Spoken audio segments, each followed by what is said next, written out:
Okay, hello everyone. Okay, I think they're recording this. So, I'm Scott Buckley. I'm the Vice President of Client Services at Circle.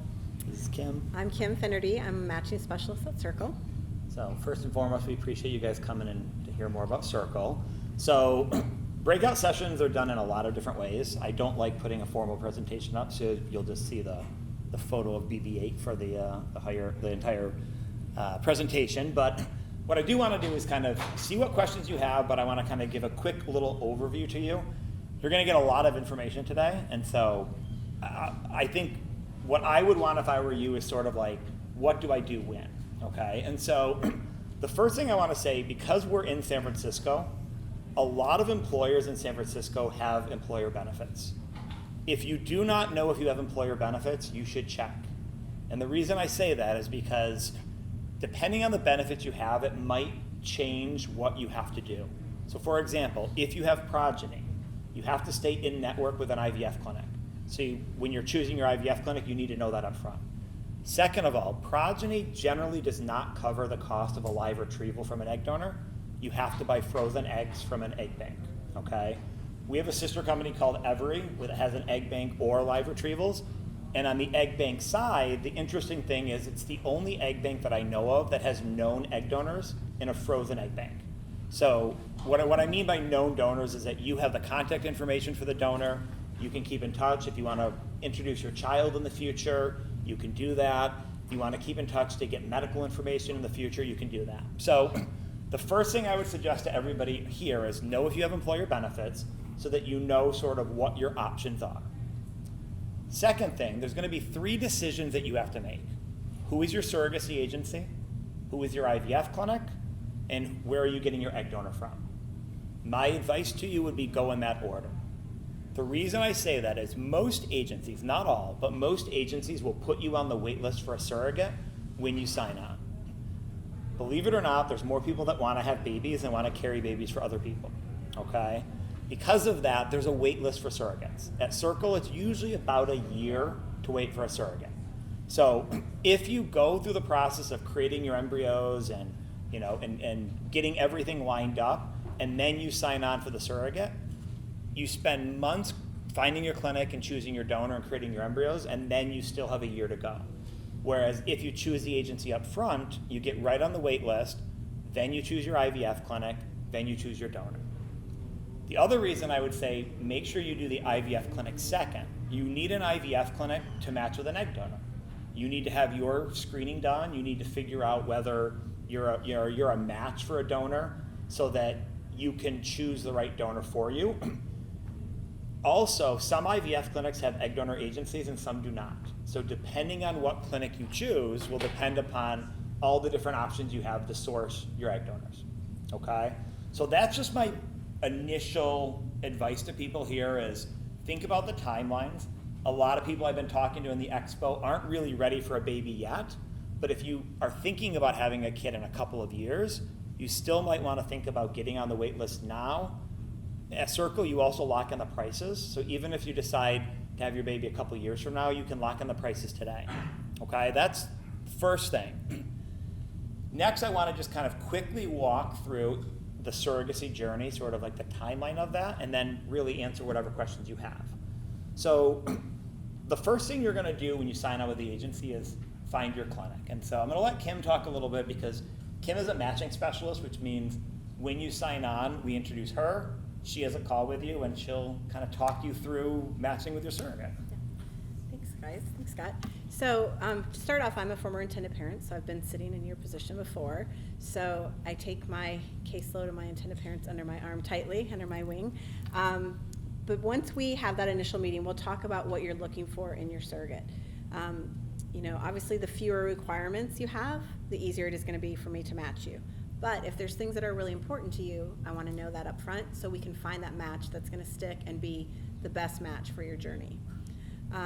While we're waiting for that match, we'll work on many different things. We'll create your intended parent profile, we'll find a clinic, create embryos, we'll work on wills, that type of thing.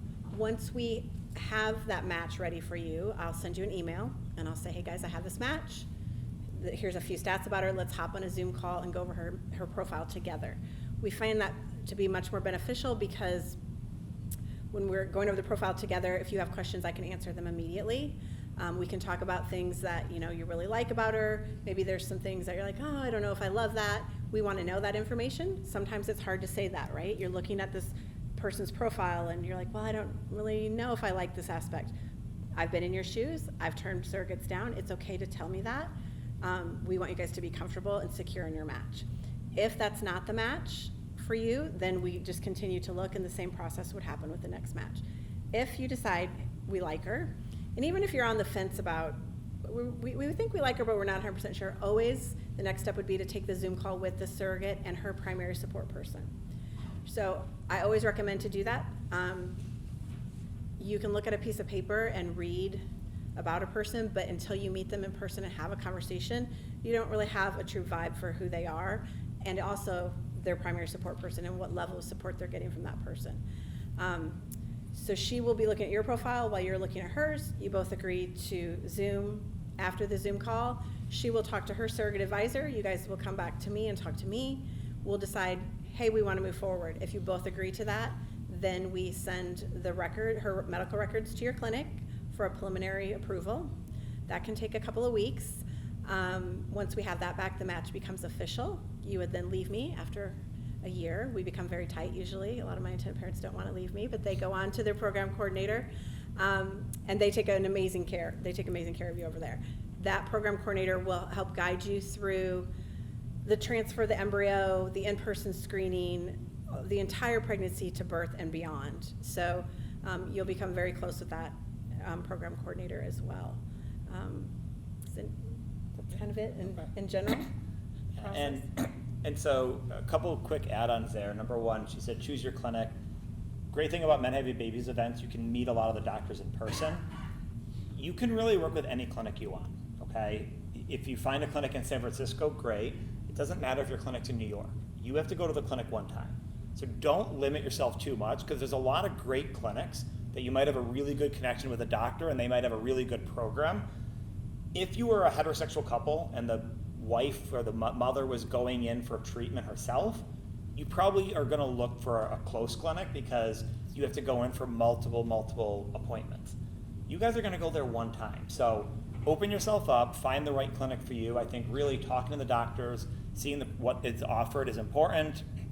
For the donor, you can go with a live donor or you can go with frozen donors.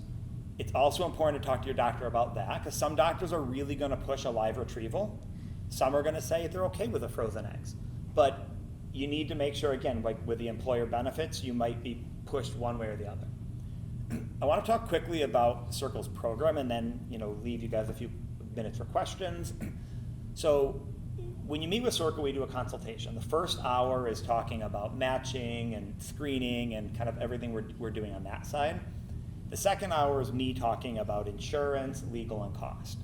So all of the logistics are handled at Circle. We have the lawyers and the social workers and the accountants and the insurance people in-house.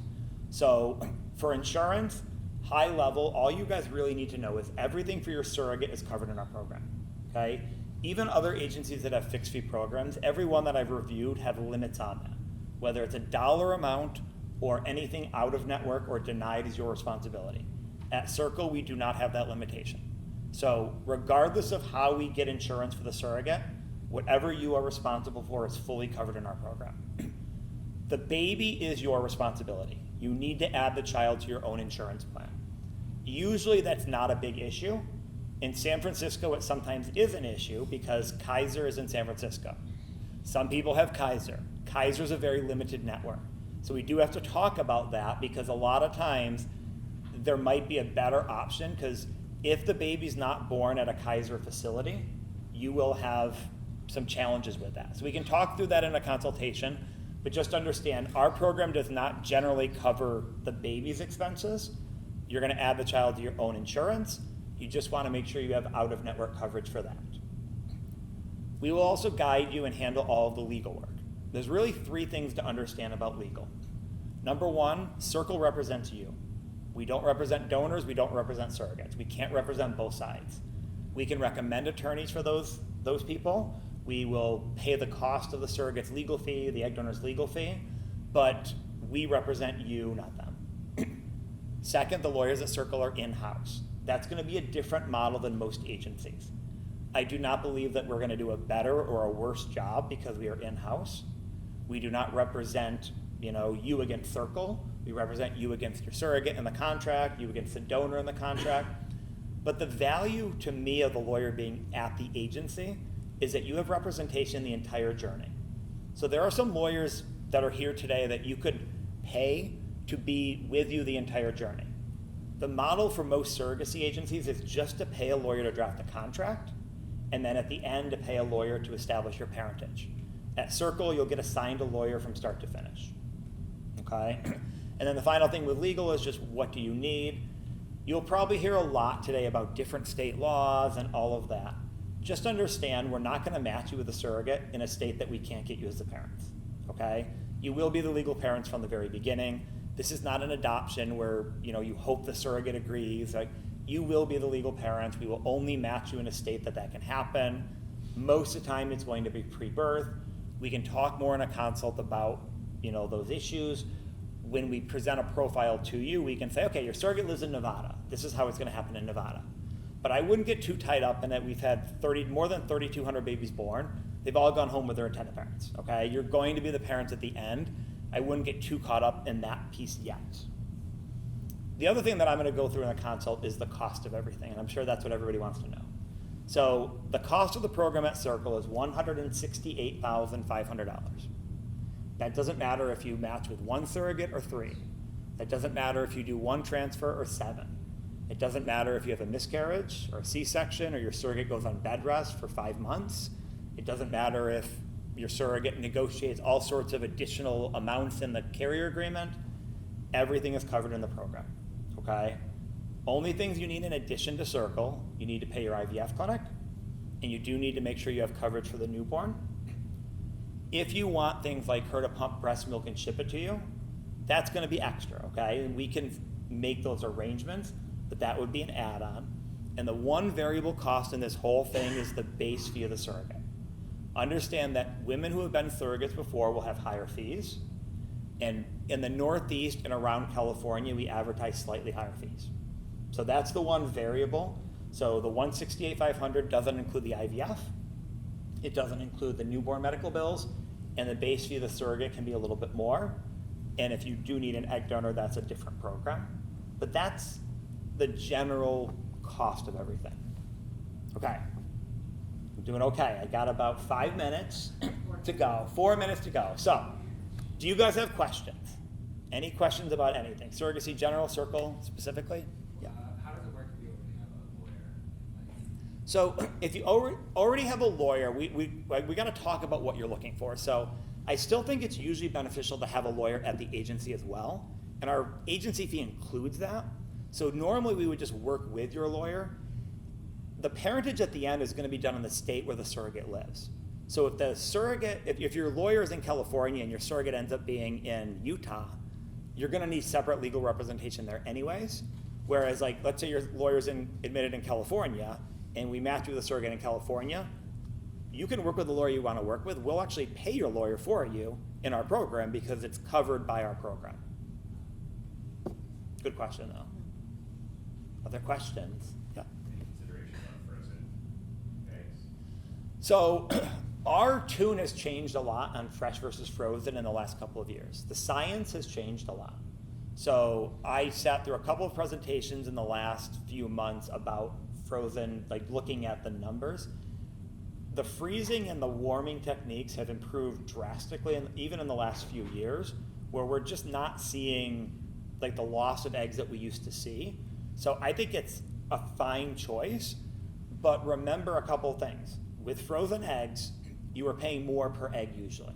When you do a live retrieval, you typically will get a lot of eggs, and if you look at like the cost per egg, it's probably a little less. If you guys want to have more than one sperm source, you want to have more than one child, you don't want to buy 6 to 8 eggs. You want to buy either multiple cohorts of eggs or do a live retrieval.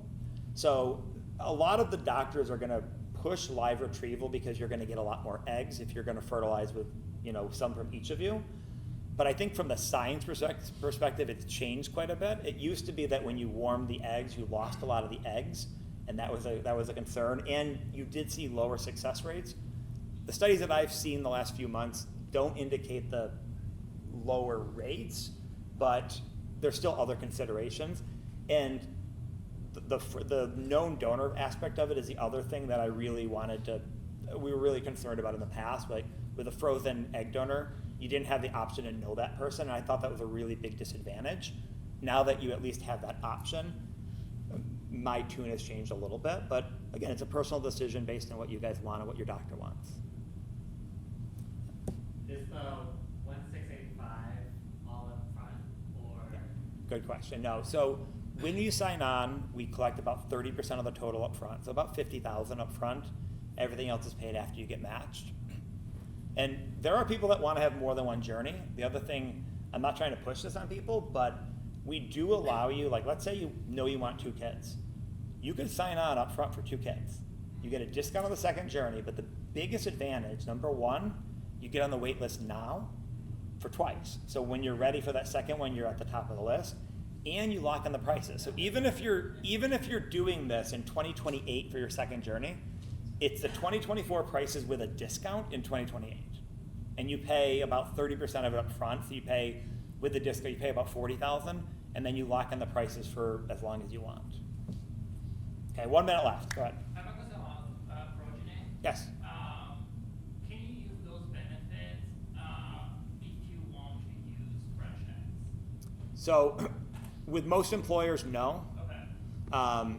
But progeny is 2 different things. We can talk more after this too.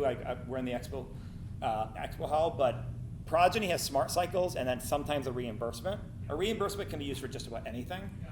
Most of the time, the smart cycles cannot be used for live eggs. There are a couple of exceptions, but progeny is also modifying this. Like, you used to be able to buy frozen eggs from anywhere. Now there's only 6 egg banks you can buy from. Otherwise, I think there's a balance bill or something. So yeah, but generally speaking with progeny, if you're using the smart cycles, you're going to be looking at frozen eggs. Okay, I know I'm out of time here. If you have other questions, I'll stick around to the back, guys. Really appreciate you guys coming. Thank you so much.